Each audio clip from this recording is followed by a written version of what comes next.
ladies. Welcome to our Single Moms That Rock roundtable discussion conversation. How are you guys doing? Good. Wonderful. Well, I am so excited for what we're going to be doing over this next season. We're going to be having these roundtable discussions where we're going to talk about different topics, a wide range of topics, right? And our purpose here is to be able to help single moms, to connect with single moms. We started Single Moms That Rock to really help single moms connect with Jesus, first and foremost, but also to empower them through different programs and community programs and events where they can connect with one another. I love Single Moms That Rock because it's an organization that walks alongside single moms who don't have answers. So Fumi, would you mind kicking it off and sharing your story? Yes, in joining Single Moms That Rock, of course, you ladies know that me and May are sisters, and I was with her walking through the whole period of her singledom, if that's even a word. But one thing that I noticed is just the difficulty. Of course, I experienced with her the difficulty of raising children on her own. You know, even with dealing with the fathers, dealing with trying to make something of herself, you know, going to school, still going to work, still trying to keep her hopes and dreams alive while raising children.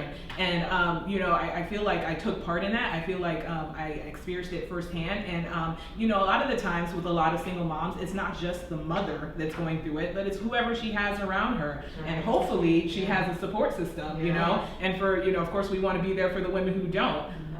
But in going through that period of life, one thing I realized is that this is a whole, you know, in helping the single mother, we are not just doing her a service, we are touching the next generation. Right. We are also benefiting society. Right. Any disenfranchised group of people is a disadvantage to society. If the single mother cannot achieve her goals and dreams, if she cannot reach her highest potential, society loses out on that.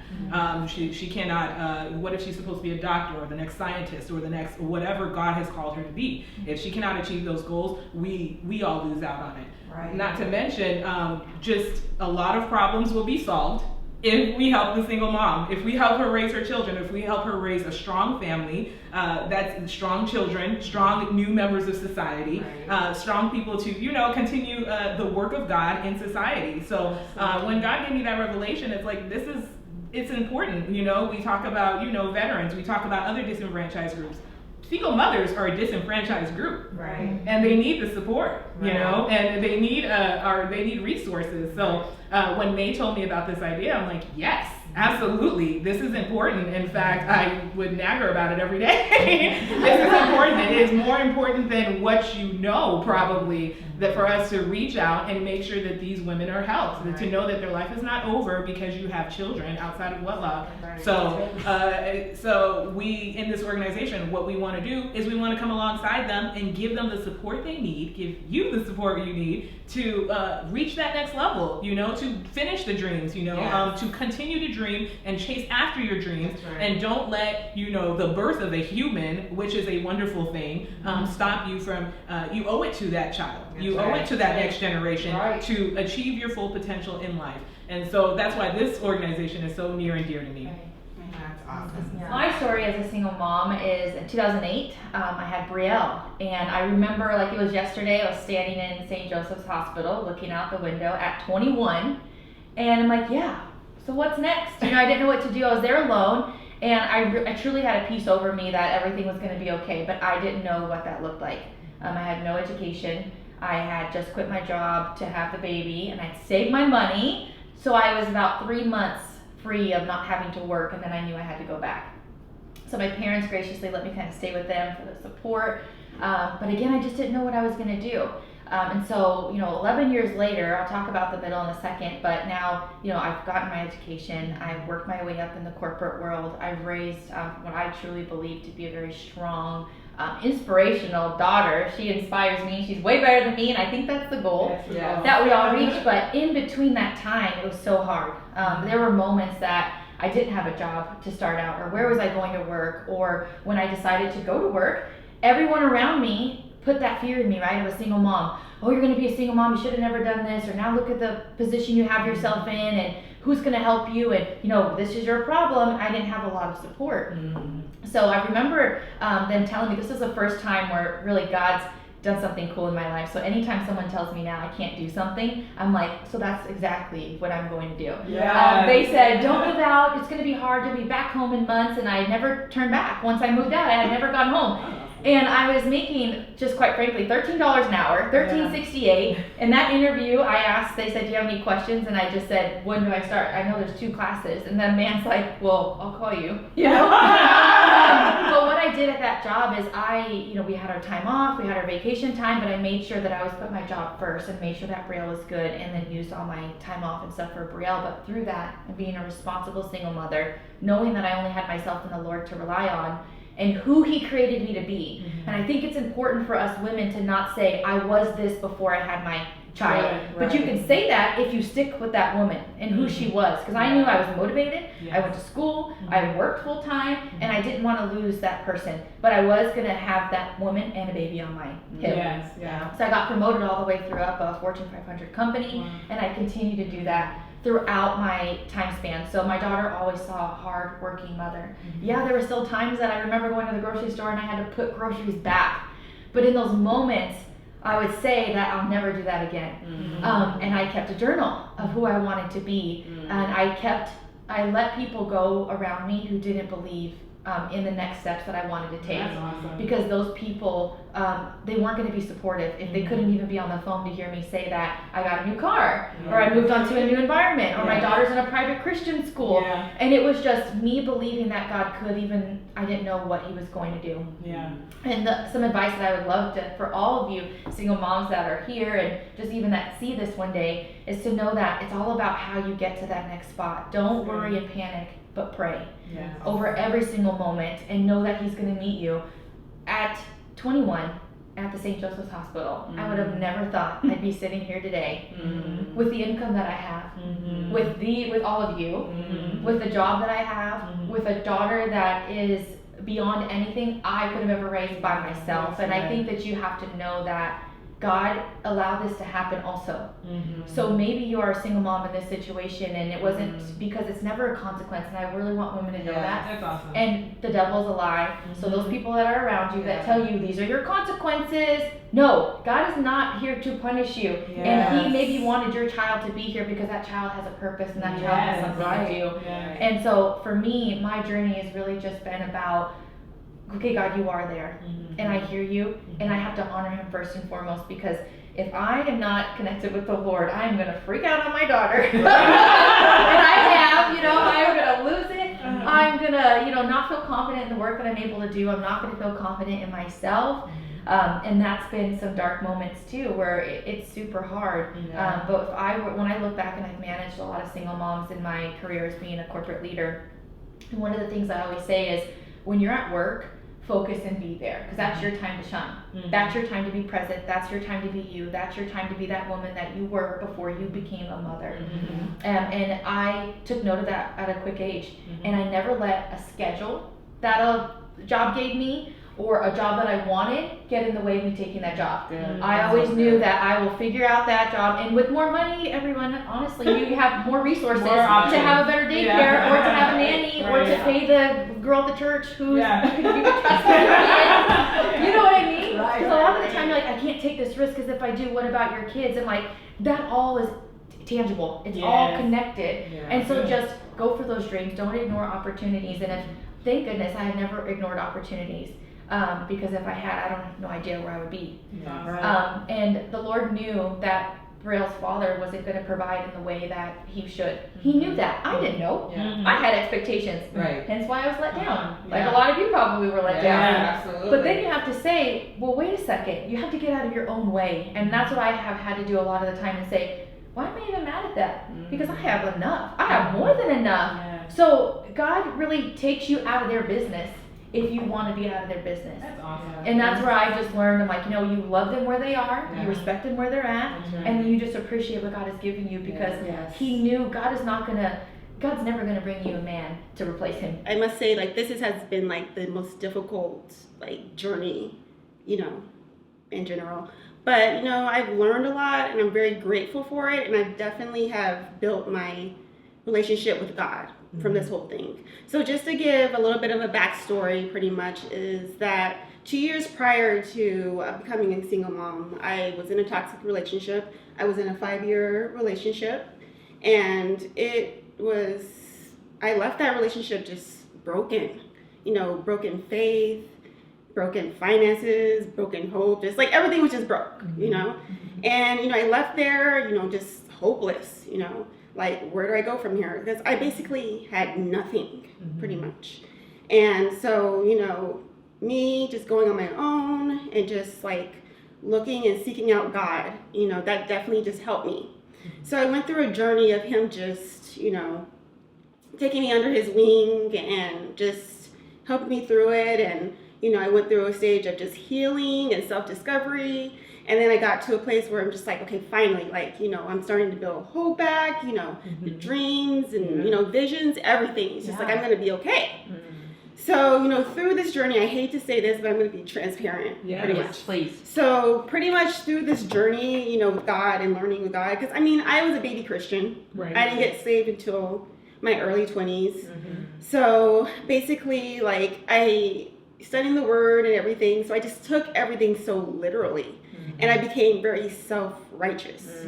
And so, I became very judgy and just like, why is she going up to the club? Why is she going out? Why are they drinking so much? And I just started judging everything. Like, no, you have to be this type of Christian. Yeah. You have to strive to be this perfect Christian. So everything everyone was doing, it was just like, no, you're not supposed to do that. So, which leads me into, during that time, I ended up meeting my son's father. And I still hadn't healed from my marriage. I haven't, I still was struggling with a lot of things. And so, God told me, like, distance yourself from this situation. Like, no, this is not the situation for you. And, things like that. And it's just like, I was just like, no, I'm just going to stay, whatever. So I ended up pregnant. And that just, like, broke me. And just, I was like, I'm not going to cry. But it just really just broke me, because it's just like, here I was, like, so like trying to strive to be this perfect Christian, which it doesn't even exist. And then I made a mistake by becoming now pregnant and an unwed mother. And so, I go through the whole pregnancy, and then I had Micah, which is my son. He's 9 years old. And, I started going through this whole stage of like self-condemnation. And I'm just like, you failed, you're not this type of Christian. And, basically it was all what the enemy was telling you. Yeah. But we all know self-condemnation is like of the enemy, basically. Yes. Like, God's not part of anything self-condemnation. Right. And where I felt like I went wrong was, that I should have, gone through conviction. Like, allowing the Holy Spirit to convict me of this so I would go and repent and draw closer to God. And in that state, I just separated myself from God. I learned that, 67% of single moms, like, stop going to church. Wow. And it's because of, like, being judged and, and people, just, like, shame. Yeah. And, and I felt that shame, too. And, I felt like I was walking around with this scarlet letter, and everyone just knew I was a single mom and I messed up and things like that. So I went through years of that. And I remember this one instance where I was in the grocery store, shopping, and my son was really little. And I had him in this stroller, and I was looking at stuff, and this lady came up to me, and she was just like talking to me, and she's asking how old my son is and everything like that, and just talking to her, really nice lady, whatever.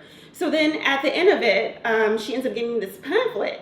And, she's just like, God bless, have a good day. But it was a pamphlet talking about teen pregnancy and teen motherhood and stuff. And first of all, I wasn't even teen. But I was just like, thanks for the I know, compliment. I'm not even teen. And I'm just like, see, she knows, like, I'm a single mom and things like that. So it's like you go through those stages. It's just like, it's a daily reminder, like, I am a single mom. And so, I went through that. And then at the age of 3, my son was diagnosed with autism. And it was severe autism. And this is where I'm going to cry. It's okay. We got And you. so, Take your time. and it was like one of the hardest things ever. And I think that's when I hit rock bottom. It's like, the voices telling you, like, you caused this. You know, this is your fault. You know, you're being punished for, you know, him being autistic. And, you know, it was that point where it's just like you just go just downhill into a state of just like depression. And so I went through years of that, just like separating myself from everyone and just dealing with the situation.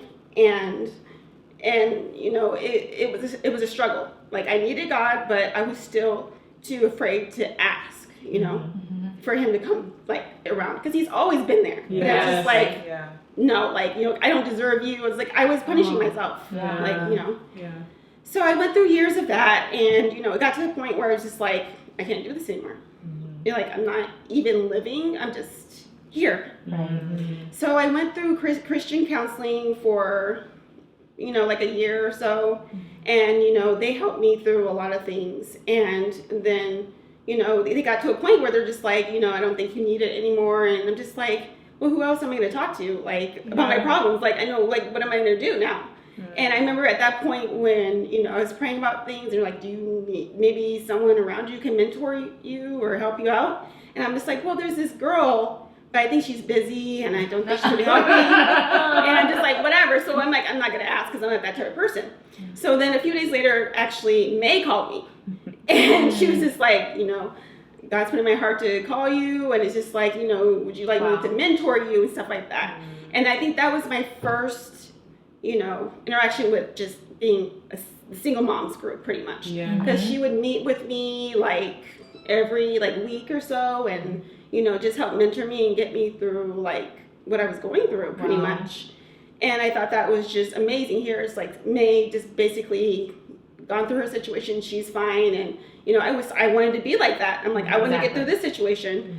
So, you know, we did that for I don't know how long, maybe like a year or so like that. But I mean, obviously I kept in contact with you, obviously. So, you know, I pretty much went through that, and it's just like, you know, God just rebuilt me pretty much. And I got back hope, and you know, I just and he's going to equip you with everything that you need, and he has, right? And it's not even over yet. No, it's just He's just taking you higher. So awesome. Yeah, I just pretty much, you know, got back to where God wanted me to be, pretty much. And all like I had to do was ask, and I just never did. It's just like, no, you're not gonna do for me because I did this. He's just like, no, like, you know, I'm a God of forgiveness. Wow. I think, you know, we were all humans were born with this innate desire to be deeply loved. And when you grow up in a home where you don't really have that, you know, I had a dad, and he was a good man. I know he loved me, but he was very harsh. He was very critical. He was not always so kind. I always felt like I had to fight for love and attention, and it didn't matter how hard I worked. It just was never enough. And I think, you know, it's important for young women to understand that, you know, to recognize those things, because when you don't have that, you don't feel deeply loved by your earthly father, you tend to start looking for love in all the wrong places.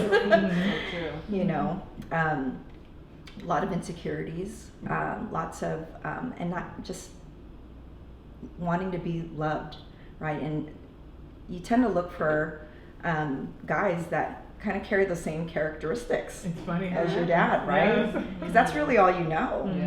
And you know, I lost my virginity at 14, and I was pregnant at 18. It was my freshman year in college, and I found myself very alone and abandoned at 5 months pregnant. And you know, growing up in a traditional Catholic family, I was a disgrace. I was an embarrassment. They didn't know what to do with me. They wanted me to send me away. It was a really dark place in my life where I didn't know what my future was going to hold. I was 18, and my future was so uncertain at that point. Got on welfare and tried to support myself and my son, and I it was so hard. I remember taking the bus. I continued through school, but I remember catching the bus. And I'll never forget this memory because it was kind of like a low point in my life where I had the umbrella. It was raining outside. I had to catch the bus to school. And I had his stroller and my backpack and the baby bag. Oh, man. And I'm pushing. Here comes the bus coming up the hill. And I'm trying to close the umbrella, hold him in my arms, close up the stroller. Like not one person got off that bus to help me. Oh, no. No. And struggled to carry all this stuff up the steps. I remember crying the whole bus ride to school going, what have I done with my life? Yeah. What have I done with my life? And I had a part-time job at Macy's. I was a perfume girl. And I remember meeting this woman with like the baddest ring I've ever seen. Like it was the most beautiful wedding ring I've ever seen. And we just struck up a conversation and she starts to tell me about the holiness of marriage and what the ring really represented. I was like, wow. And she started to talk to me about the Good Shepherd. Wow. And how he seeks the lost. That was like the good news I needed to hear in that moment because I felt so lost. Wow. And she began to pray for me. And as she was praying for me, I felt like I was sitting under a warm shower. And I still get emotional about it because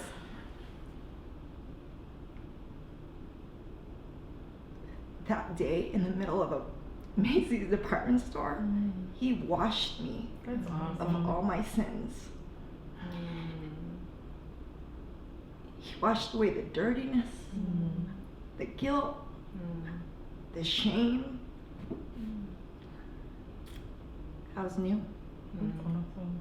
And you know, that moment changed the trajectory of my life. Wow.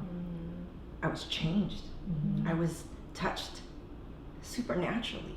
I can't explain it, Right. Good. but it happened. And I had hope that day when I didn't have it before. And so I got determined. I'm like, I'm not going to be another statistic. I'm going to be okay because the hand of God touched me today. So I ended up quitting school like at the end of my sophomore year. And I started temping and doing odd jobs, just picking up administrative skills. I was 19 at the time and just started working hard. I was so determined to get off of welfare. And I got an opportunity to work for a startup company and I loved it. It was like second nature to me. Like business became my thing. Like just loved it, just second nature. And I started just climbing up the ranks. I couldn't explain it. My first job, I was getting paid $30,000 a year with benefits. I got off welfare. I was able to get a decent apartment, a car, and be able to provide for my son independently. Yeah. And all throughout, like God made a way. He put people in my path to open doors for me. And in that, I was able to identify who I was in Christ. That's so awesome. I was able to see that he had a plan for my life, not just for my son, but for me too. And I can't stress enough how much God loves all of us.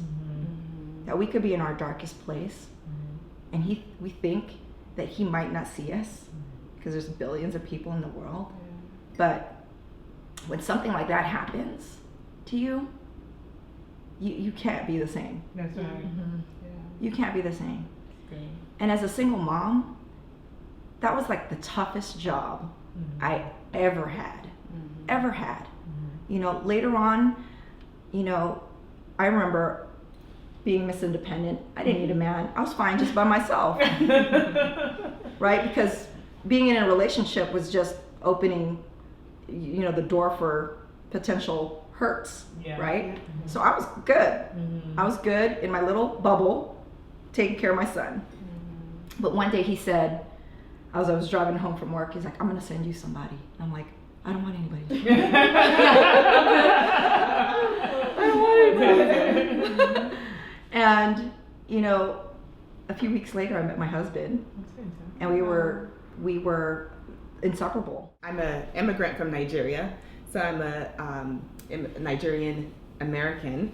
So we came to Arizona, the United States, when I was 6 years old. And, it was a time where I went to a pretty mostly white school. I remember being excited about, starting school here in America, being in America. And then there I found myself on the playground. Everything was new.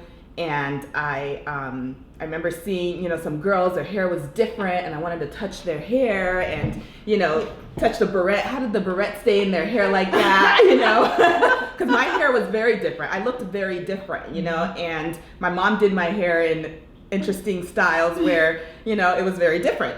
And so I just didn't have very many friends at all. I had some of my Nigerian friends, and one of them that I went to school with, but she didn't even really want to talk to me because I got made fun of so much.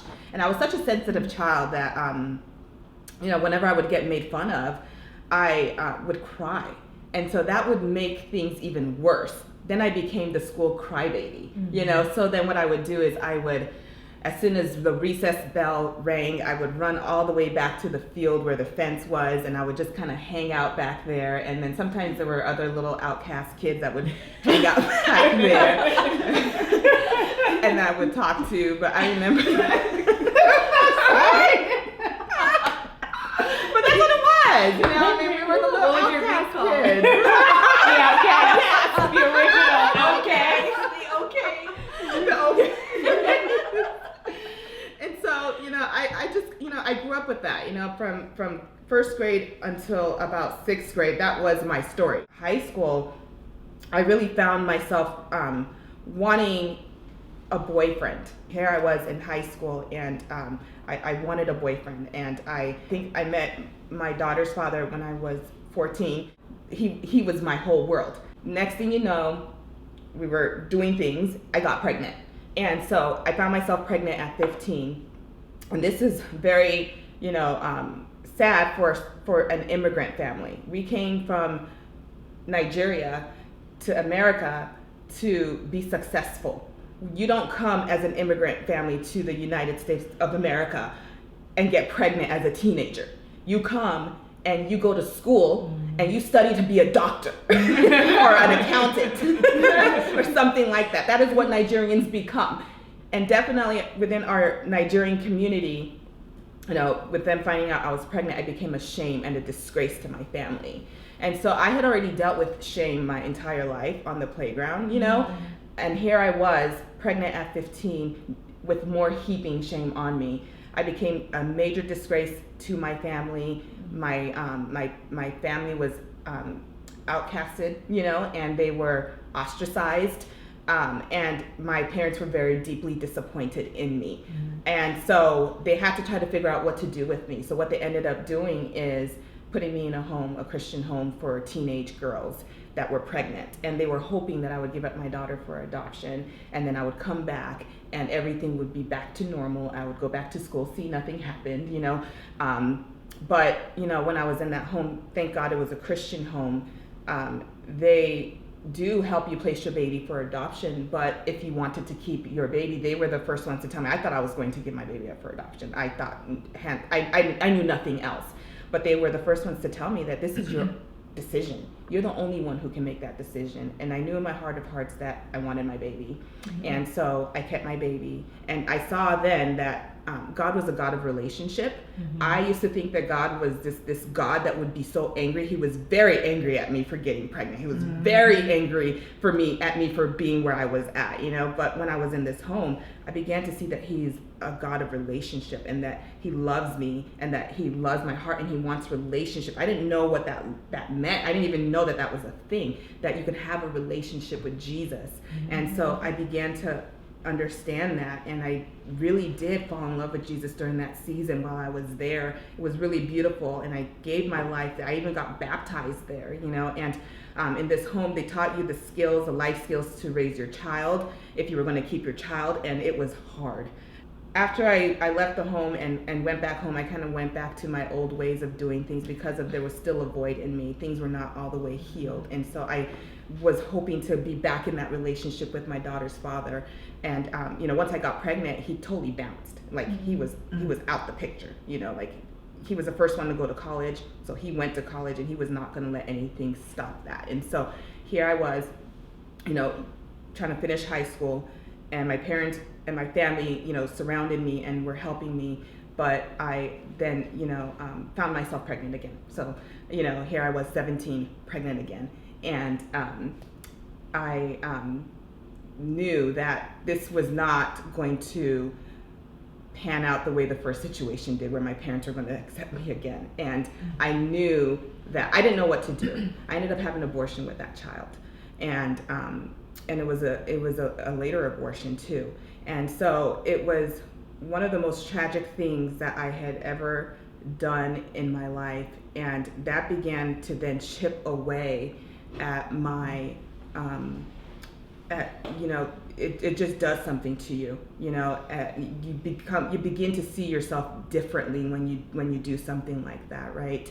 And so I found myself pregnant again at 18, and here I was pregnant with my son, out of wedlock, a different guy, and we ended up getting married. And I knew that was going to be something that I had to do, because there's no way that I can face my parents again and be a single mom, and be more of a shame and a disgrace to them. So we ended up getting married, not because of love, but because I knew that this is what I needed to do. And so that marriage, of course, did not work out.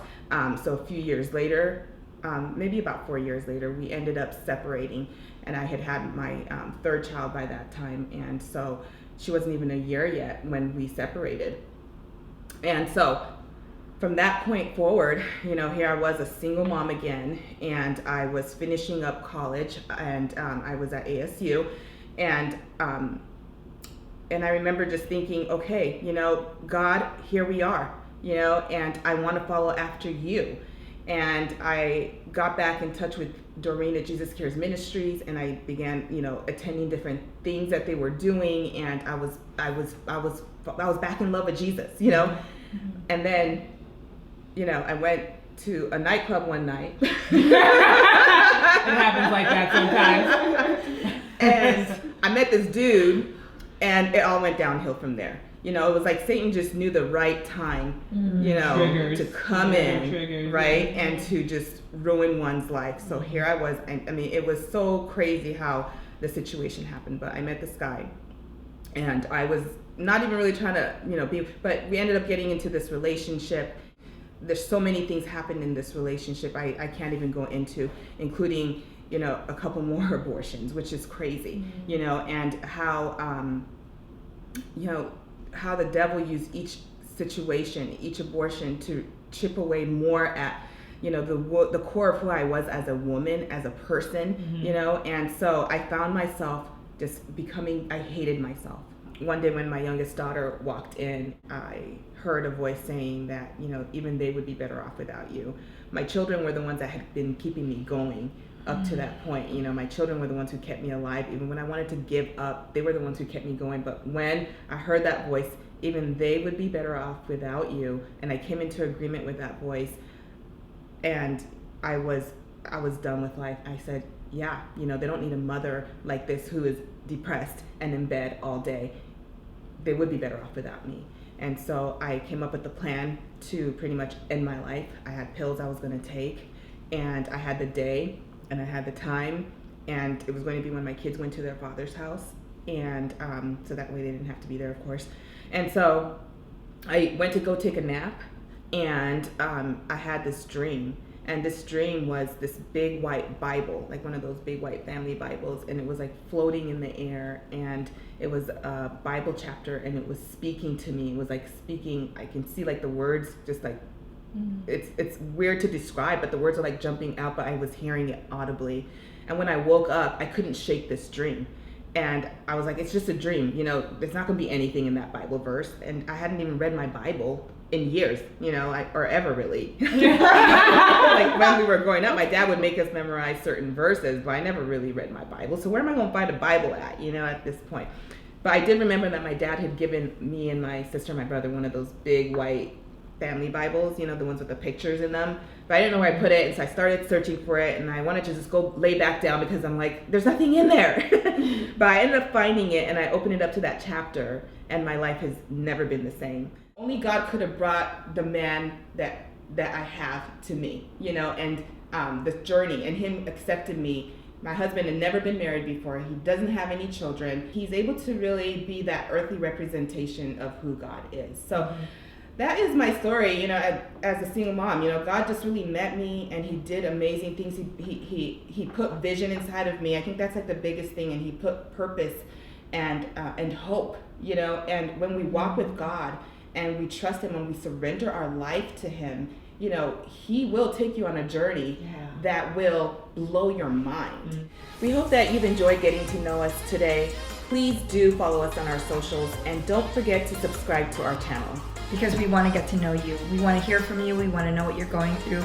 We're here to empower you, equip you, and encourage you. So leave a message below. And stay connected in our community for more encouraging words.